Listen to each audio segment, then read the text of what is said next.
Throughout this month so far, we've been taking a look at why liturgy matters, and specifically we've had conversations about why the hymns matter and why the hymnody is such an essential part of why we sing. We've also last week took a look at the creeds, and particularly why the creedal statements as summaries of our faith are so vital to help us understand and to mine the depths of what they truly can teach us. This morning, we have the opportunity to take a look at why the prayers matter, why we say prayers in public, and specifically, we're going to take a look at the Lord's Prayer and especially what it is designed to teach us. And so I stumbled upon a video back in 2001. It was on a VHS cassette tape, so some of you may remember what those are. But it really speaks to the essence of what the Lord's Prayer truly can mean for us if we take it as more of a devotion. So listen to this. Our Father, who art in heaven,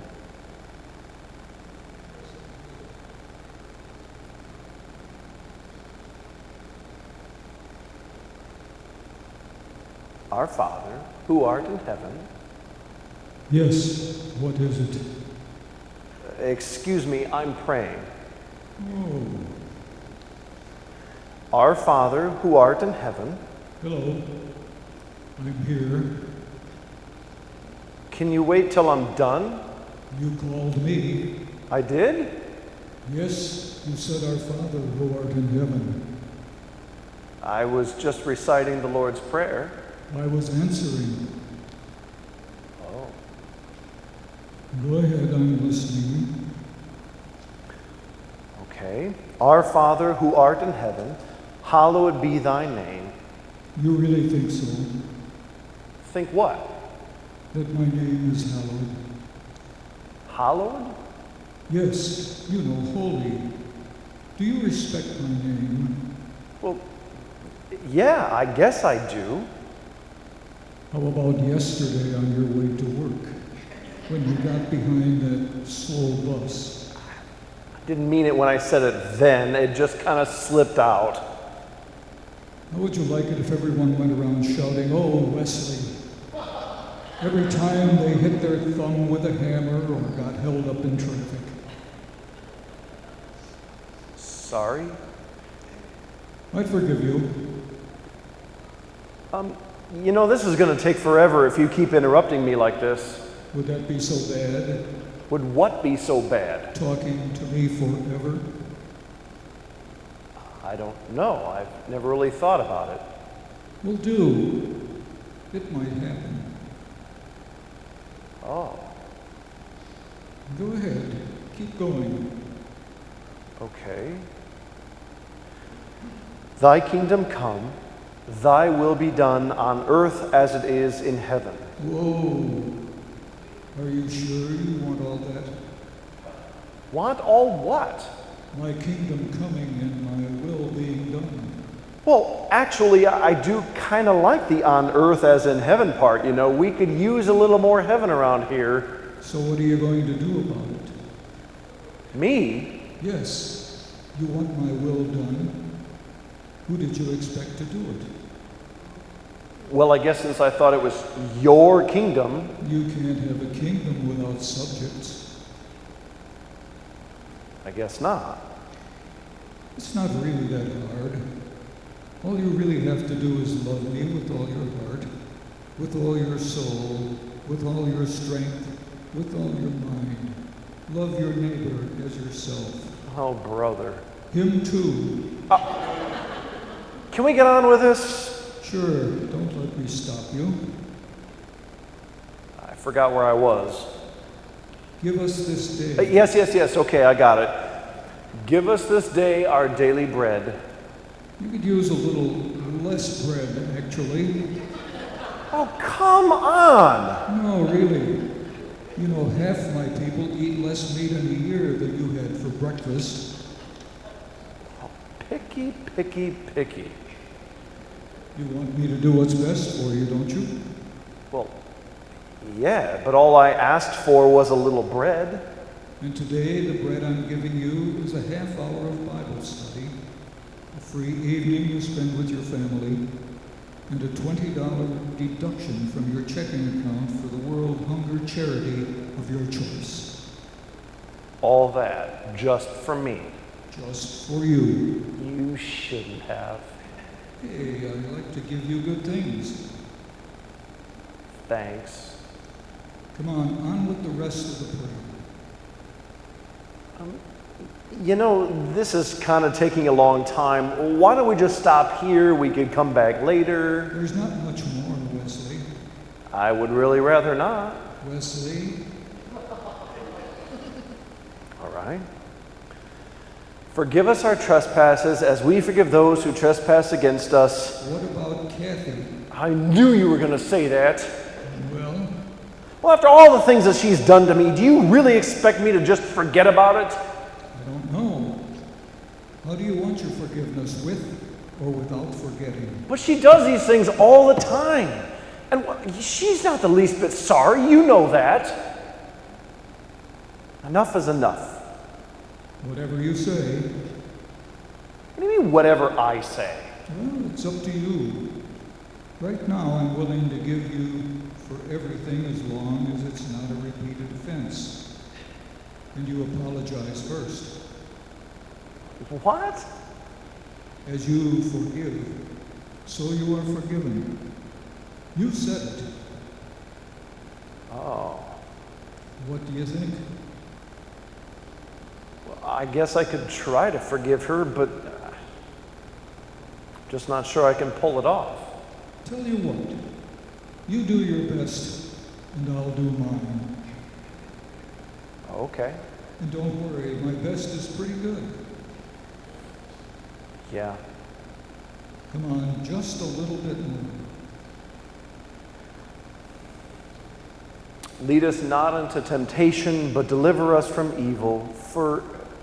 No. Oh, wait a minute. Isn't that the kind of funny thing to pray? You know, I mean, you're not going to lead me into sin, are you? I don't know. You spend half your time asking me to. What? You love being tempted. You're always hoping I'll arrange things so you'll be helpless in the face of passions beyond your control. Well, I guess a little innocent excitement once in a while wouldn't hurt. I think if you can honestly ask me not to lead you into temptation, maybe that means you're halfway resolved to avoid it yourself. You got me again. You know, it feels like every time I open my mouth, there's something else you want me to change. Sometimes you can expect a little more out of your immediate family. Come on, time for the big finish.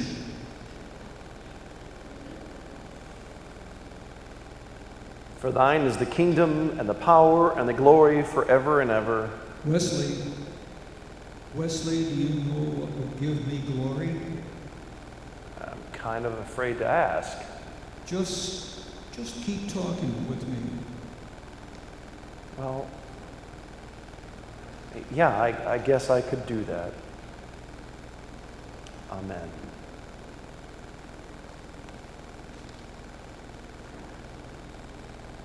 My friends, every week we say the Lord's Prayer. We go through it like a litany as something that we almost have to say, but what we don't often realize is that there is so much depth behind the words and so much meaning behind each of the phrases, and it's wise to take just a little bit of time to take a look at them.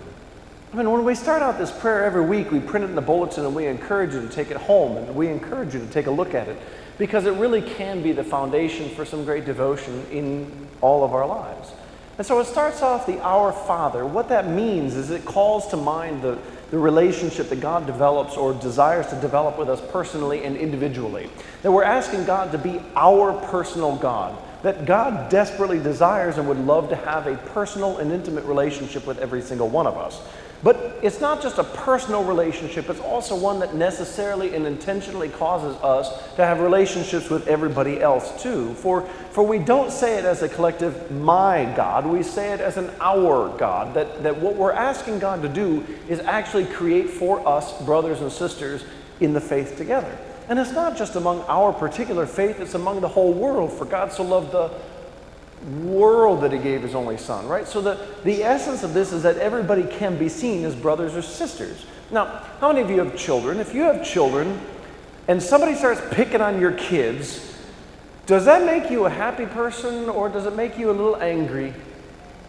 So if somebody starts picking on your children, wouldn't you just do everything you could to make sure that your children were in as good a hands as humanly possible? Or if you have two kids and they start fighting, don't you want to separate it because you honestly love both of them just the same? I mean, sure, you love some of them a little more than others at times. I get that. You have an affinity. But when it comes down to it, don't you love all of your children equally? I mean, at some point, what we're doing is we're saying that when we are put on the same plane as all of the brothers and sisters we have, then it essentially forces us to realize that God is not just our personal God, which God is, but God also creates for us a relationship with all of those who are near us, which is why it's essential to understand that we are called not just to love God with heart, soul, mind, and strength, but to love our neighbor as ourselves. Our Father who art in heaven. Heaven, that place that's just beyond the ability to see or fully comprehend. Heaven is not just that place out there by and by. It's not just pie in the sky, and it's not just strumming harps while sitting on a cloud. Like it's the concept of what it means to enjoy a paradise that God would set for us. When the thief on the cross was hanging next to Jesus, he looks at Jesus and says, Jesus, remember me when you come into your kingdom. And the response from Jesus is, today you will be with me in paradise. The word paradise that he uses is the essence of a king's garden, the Babylonian king's garden, which was a place by which you could only enter with the invitation of the king. It was a place of unbelievable beauty and unbelievable excitement for all the things you could see, the exotic animals or the plants or the things that you would never be able to find anywhere else. That the king would invite you not just into a relationship, but into a place where you could experience joy unimaginable, to see the fountains and the hedges and all that was created, exotic birds or wildlife, the opportunity to enjoy what paradise truly is, a garden fully restored. Make sense? Our God, who dwells in a paradise, who invites us into this relationship, who art in heaven, hallowed be thy name. Holy is what that means, or sanctified. To be sanctified is to be holy, to be set apart as something than other. So if God's name is to be set aside as something holy, then it challenges us, many of us, to consider how we so easily can use the name of the Lord's name in vain. For many of us do, actually, and I'm not saying any of you because you're all saintly people who attend the 1045 service of the United Methodist Church in New Lenox, but there are many others for whom the word God comes so easily to us when we exclaim it in random situations or drag God's name through the mud. But that was never the essence. To use God's name over and over and over again without any purpose or point, without being in an attitude of prayer or actually calling upon God, would be to denigrate the incredible holiness that assists with God's name. And so when we, as the script says, every time you yell, oh, Wesley, every time I hit your thumb with a hammer, or every time, the concept is that we're never to take God's incredible name in vain, but are to honor it and revere it and to keep it holy. Hallowed be thy name. Thy kingdom come, thy will be done on earth as it is in heaven, is a phrase that I'd like to spend just a little bit of time on. You see, Jesus inverts what it means to understand the relationship between a king and the servants. The servants are not just simply to honor the king, but what the king does in Jesus's mind is to reverse that so that Jesus comes as one to be serving and not to be served. So at the Last Supper, you might remember that Jesus takes off the outer robe, ties a towel around his waist, and stoops down to serve the disciples, to actually begin to wash the disciples' feet, which is a role relegated to that of the people of lowest service. Remember that, right? Yes? Okay.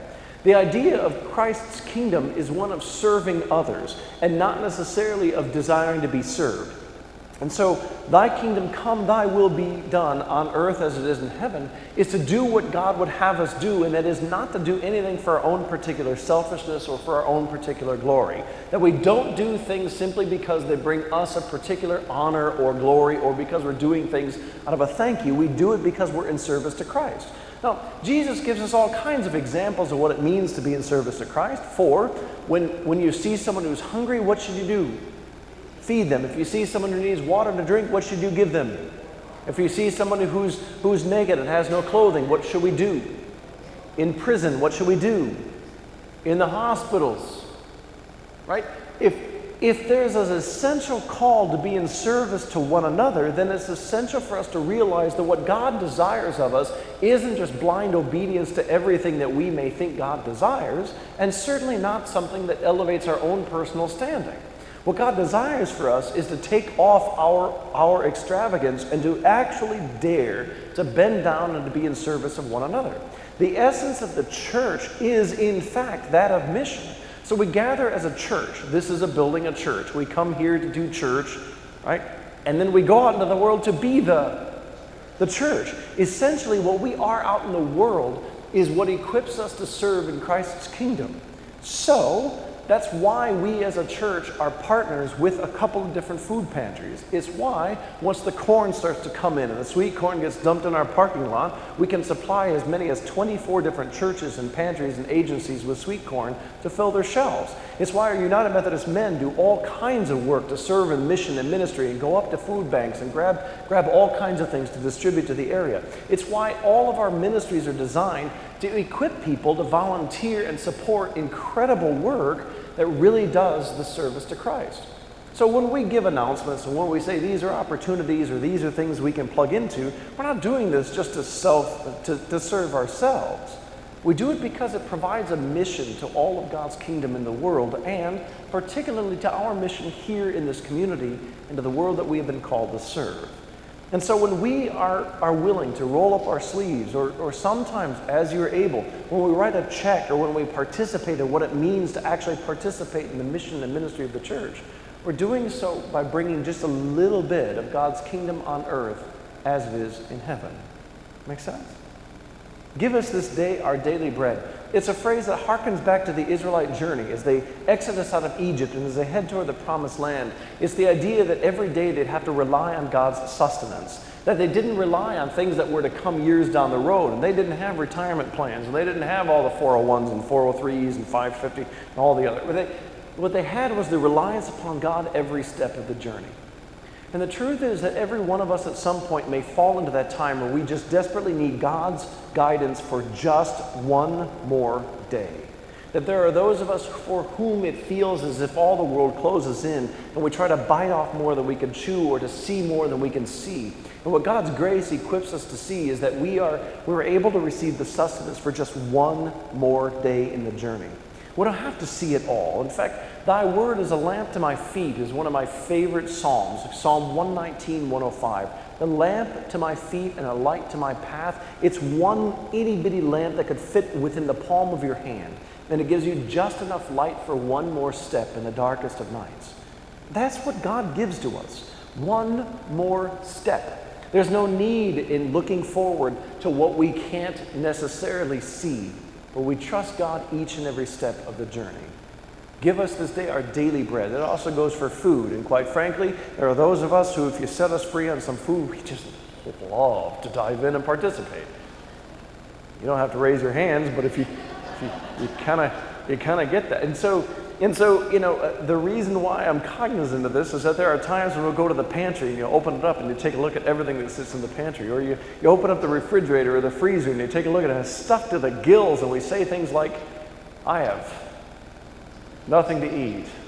I'm glad to hear you say that because it means I'm not the only one who does that. And the fact remains that all of us have way more than we desperately need.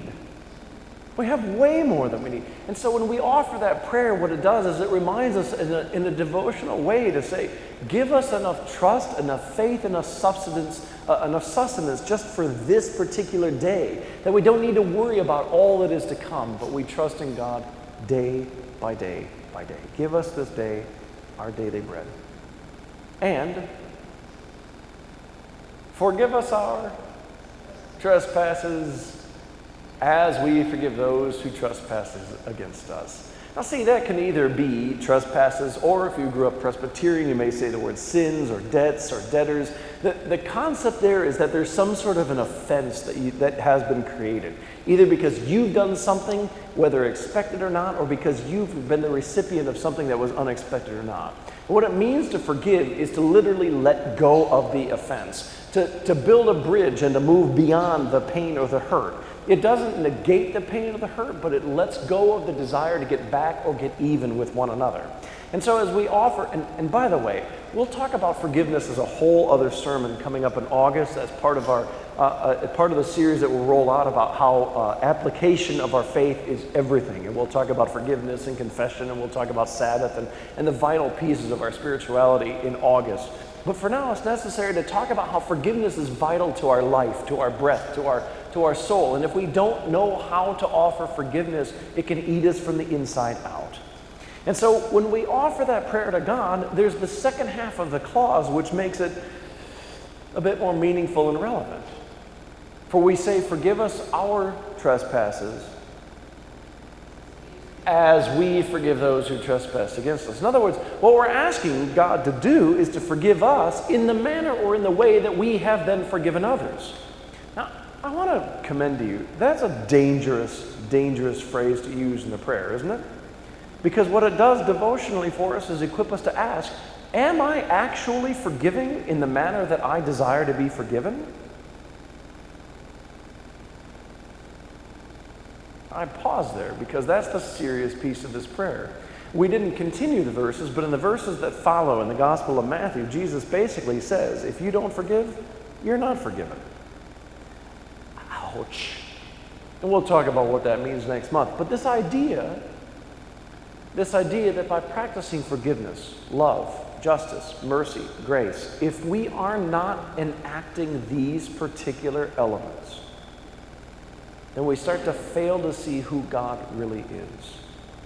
But through an exercise of our forgiveness, of our experience of justice and mercy, of grace and love, we come to understand the very heart, character, the very nature and person of who God is. And so God desperately desires that as we work through that prayer, we learn how to forgive others of their offense, so that it establishes a relationship among sisters and brothers and equips us to actually develop a keen sense of who God is. That makes sense? Forgive us our trespasses as we forgive those who trespass against us, and lead us not into temptation. Now, it's not as if God would ever lead us to temptation. That's not what God would do. But what we're asking God to do when we say lead us not into temptation, we're asking God essentially to help us to avoid the temptations that come so easily or so naturally to us. The fact remains that every single one of us has a temptation to do something that we know the Spirit of God would not have us do, right? So you set me free at a buffet, I'm going to be tempted. Now, that may not be a temptation to some of you, but for me, that rises in me a temptation to do whatever I want, to overindulge. And that's not, listen, there are always opportunities for us to indulge or to participate in things that are unbelievably wonderful, but the fact remains that the prayer to lead us not into temptation is to equip God to help us to avoid the places where we know we'd be most tempted. Jesus himself was tempted. There were 3 particular temptations that Jesus was given. Turn stones into bread, leap off from the temple, worship the devil, and all the nations' kingdoms will be yours. Like, those temptations don't do anything to me. I'm not tempted to turn stones into bread, and I'm certainly not tempted to jump off the pinnacle of the temple. But to Jesus, to prove who he is, that was a great temptation. In other words, the temptations that ride just slightly under the skin are the temptations we're asking God to help us avoid. Lead us not into temptation, but deliver us from evil. The last part of the prayer, for thine is the kingdom, the power, and the glory forever, or forever and ever, amen. That's in the original 1611 version of the King James Bible. It's a benediction that came out of the Latin phrase that was originally in there. However, the Greek, the Koine Greek of the original New Testament is missing that benediction. And so for most of our Bibles and across the spectrum of the church, that benediction is now missing from the Gospel of Matthew, but was originally in the Authorized King James Version. Now, I kind of think that Catholics truncated the end of that prayer so that they could catch Protestants in the midst of their worship. For if you're ever in a Roman Catholic church, you're praying, but deliver us from evil, and then all the Protestants, good United Methodists, will go, for thine is the... But the reason for that is because that's when the scripture actually ends, but we add the benediction and keep the benediction from the Authorized King James Version of 1611. And the reason why is because it's a reminder to us from the ancient texts that teach us, for God's is the kingdom, the power, the glory forever. In other words, it's not ours.